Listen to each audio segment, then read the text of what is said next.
Բարի լույս, որքան ենք մենք սիրում Աստծուն, ինչպես կարող ենք բնութագիրել մեր սերը Աստծո հանդեպ։ Փոքրիկ երեխային երբեմն այդ անտրամաբանական հարցադրումն են տալիս, պապայիդ ես շատ սիրում, թե մամայիդ։ Որպեսզի երեխան կարողանա նաև հասկանալ, թե ինչ է նշանակում սիրել, նա պիտի հասկանա, թե այդ սերը ինչպես է արտահայտում։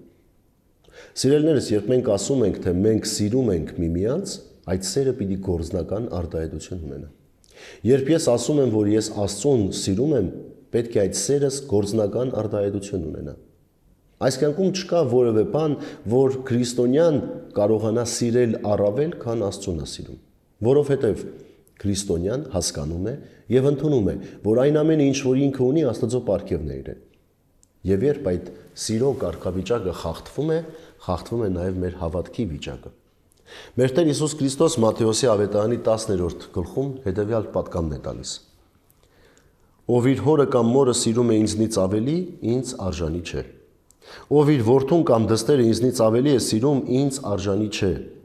Եվ ով չի վերցնում իր խաչը եւ չի գալիս իմ հետևից, ինձ արժանի չէ։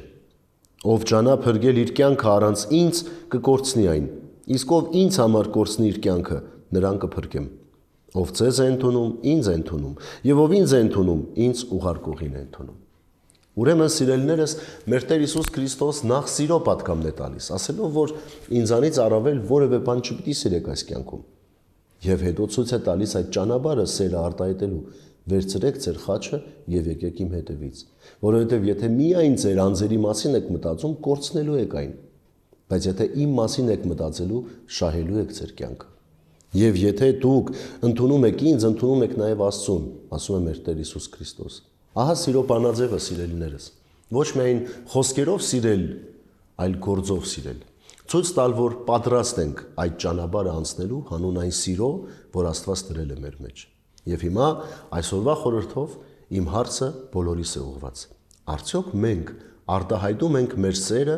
այնպես, ինչպես Տերը կուզենար։ Քննեք ինքներդ ձեզ։ Եթե տեսնում եք, որ թերություն կա, տկարություն կա, բաց կա, լրացրեք, որովհետեւ ձեր սերը Աստծո նկատմամբ ամբողջական լինի։ Հավատացեք,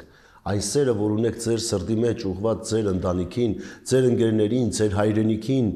ձեր եկեղեցուն, այդ սերը տրված է Աստծո կողմից։ Եվ եթե մարդը Աստված չի սիրում, դժվար թե կարողանա մնացած առումներով իր սերը ճիշտ արտահայտել։ Բարի եւ խաղաղ օր ձեզ բոլորիդ։ Աստված օրհնի ամենքիս։